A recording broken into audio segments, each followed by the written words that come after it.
I'm going to show you guys the first part, or puzzle set 1 of the carbohydrates, since a lot of you guys are getting confused on how the molecular models work.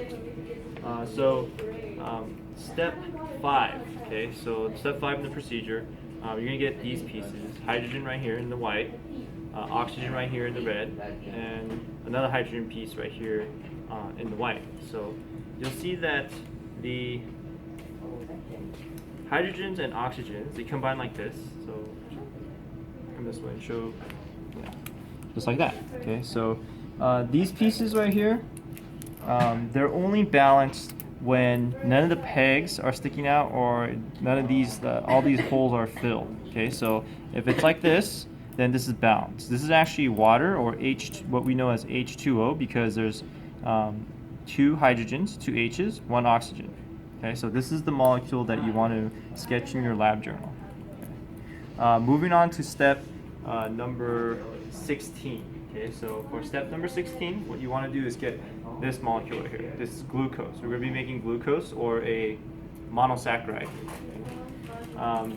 This is not balanced because there is this peg sticking out here, here, and here. So what you want to do is you want to add the oxygen and hydrogens like this, so that there's no pegs sticking out and there's no holes that are not filled. Okay, so this will be the glucose molecule, or monosaccharide, that you'll be sketching. Please make sure you actually write down the carbons, oxygens, sketch those in your lab journal. Let's move on to step number 20. Okay, so step number 20 is going to require you to work with another group. So you're going to bring over your glucose molecules. So they should have their own glucose molecule. And what you're going to do is you're going to combine them. In order to do that, what you need to do is you need to remove,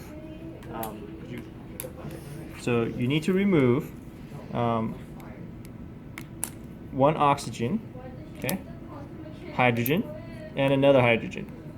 Okay, so that these 2 glucose molecules, 2 monosaccharides, can combine together through a oxygen right here. When you have 2 monosaccharides combining, then they become a disaccharide. Di means 2 in Greek, so this is a disaccharide.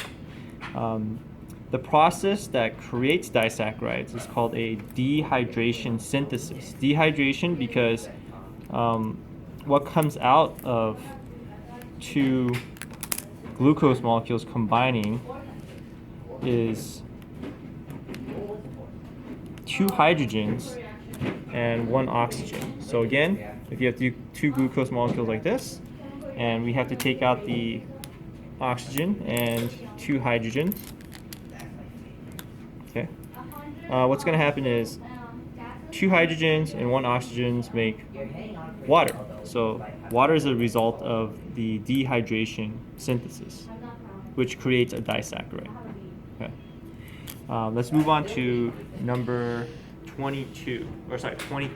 23 is the opposite reaction called hydrolysis. So let me show you what hydrolysis is. So hydrolysis is basically the separating of a disaccharide into individual monosaccharides. So the breaking apart of this. In order to do that and to keep the monosaccharides balanced, you have to add in water. So this is water right here. So what we do is we would have to add the O back here, the hydrogen back here. Oops.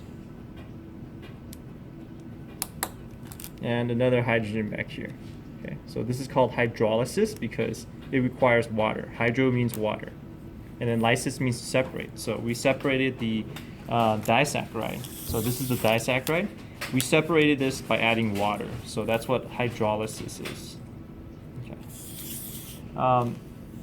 Step number 26. That's when you're going to work with multiple lab groups, and you're going to actually create what's called a polysaccharide. Poly means many. So we're going to be attaching at least 3 monosaccharides together from different groups to create kind of a chain of monosaccharides, which we call a polysaccharide. So let me show you how this works. So let's say that I combine this as a disaccharide, right?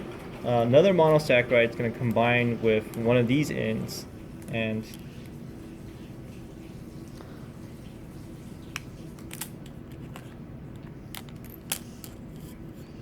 create a polysaccharide. So this is what your polysaccharide should look like. You want to make sure you sketch this in your lab journals.